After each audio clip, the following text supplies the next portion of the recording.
Trump के एक call पर नरेंद्र सरेंडर हो गए। ये शब्द leader of opposition Rahul Gandhi ji द्वारा बोले गए हैं और देश के प्रधानमंत्री पद पर बैठे हुए नरेंद्र मोदी जी के लिए बोले गए। उधर से ट्रंप ने एक इशारा किया, फोन उठाया, कहा मोदी जी क्या कर रहे हो?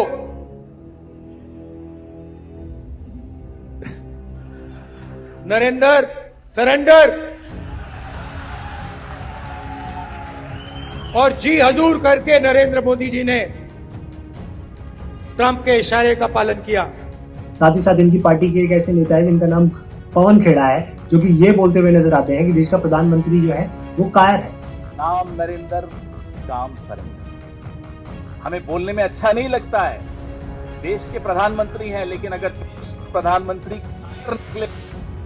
बहादुर सेना, बहादुर देश, पूरा विपक्ष आपके पीछे खड़ा था, आप घुटनों पर आ गए। तो भैया अगर इस कायरता और सरेंडर की ही बात कर रहे हो तो थोड़ा सा इतिहास में पीछे चलते हैं और देखते हैं कि वास्तविकता में सरेंडर किसे कहते हैं। तो भैया सबसे पहले बात करते हैं 1947 की, जब कश्मीर का बहुत बड़ा हिस्सा पाकिस्तान द्वारा कब्जे में ले लिया गया और इंडिया उस समय पर इसे रीक्लेम कर सकता था अपने वार्तालाप के दबाव। क्यों उस समय कांग्रेस ने सरेंडर कर दिया था। साथ ही साथ 1962 के युद्ध में क्यों चाइना के आगे सरेंडर कर दिया गया, जहां पर हमें भारी मात्रा में नुकसान झेलना पड़ा, जैसे कि 38,000 स्क्वायर किलोमीटर एरिया जो है अक्साई चीन का हम लोगों ने गवा दिया, 5300 स्क्वायर किलोमीटर एरिया जो है हम लोगों ने सक्षम वैली का गवा दिया, 4000 भारतीय सिपाही जो है वो कैप्चर कर लिए गए थे और 1358 भारतीय सिपाही मिसिंग। अब थोड़ा आगे चल करके बात करें तो 1971 में जो 93,000 पाकिस्तानी सिपाहियों को प्रिजनर ऑफ वॉर के तौर पे पकड़ा गया था, उन लोगों को क्यों पाकिस्तान के आगे सरेंडर करके वापस कर दिया गया। साथ ही साथ उन भारतीय जवानों का क्या जो कि प्रिजनर ऑफ वॉर के तौर पर पाकिस्तान ने पकड़े थे, क्यों कांग्रेस ने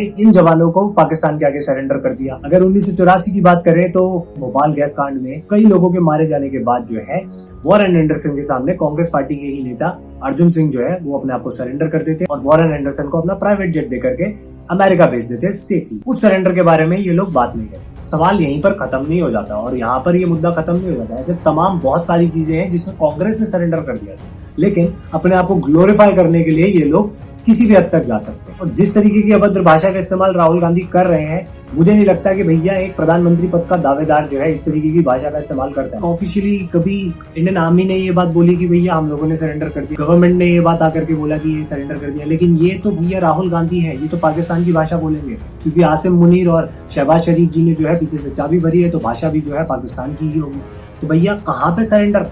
हम लोगों ने तो कहीं पे भी नहीं सुना कि भैया यहाँ पे सरेंडर हुआ है। ना तो देश के प्रधानमंत्री ने इस बात को संबोधित किया और ना ही भारतीय सेना ने इस बात को संबोधित किया कि हम लोगों ने सरेंडर कर दिया, लेकिन राहुल गांधी जी ने जरूर सरेंडर कर दिया, ये बात हमें नजर आती है। और भैया अगर सरेंडर कर ही दिया है तो मैं तो कहता हूँ कि लीडर ऑफ अपोजिशन के पद से भी सरेंडर कर दो, क्योंकि मुझे नहीं लगता कि भैया आप लीडर ऑफ अपोजिशन के तौर पर एक सही नेता है, क्योंकि आप ही की पार्टी के ऐसे नेता हैं जो कि आप ही की बात को गलत ठहरा रहे। सलमान खुर्शीद जी हाल ही में एक स्टेटमेंट में बोलते हैं कि भैया पाकिस्तानी डीजीएमओ द्वारा भारतीय डीजीएमओ को कॉल आता है जिसमें वो बोलते हैं कि हम सीज फायर चाहते हैं।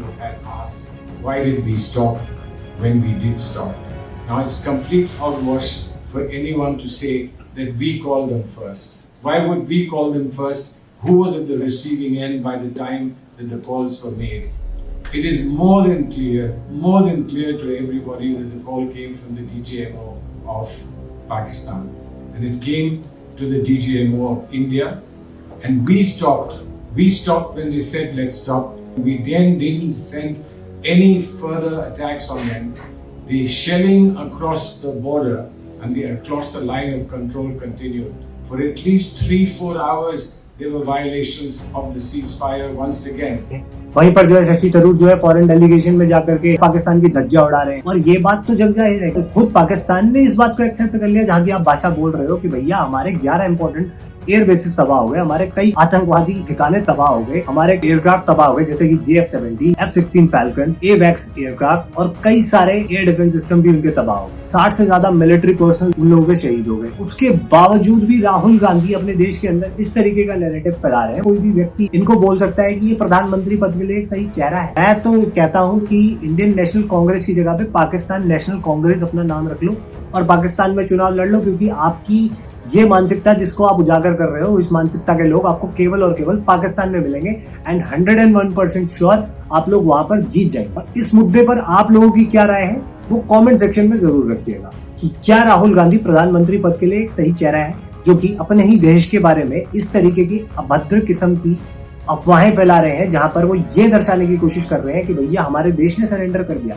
क्योंकि ये शब्द कि नरेंद्र ने सरेंडर कर दिया, ये केवल प्रधानमंत्री के ऊपर नहीं है, ये शब्द पूरे देश को संबोधित कर रहा है।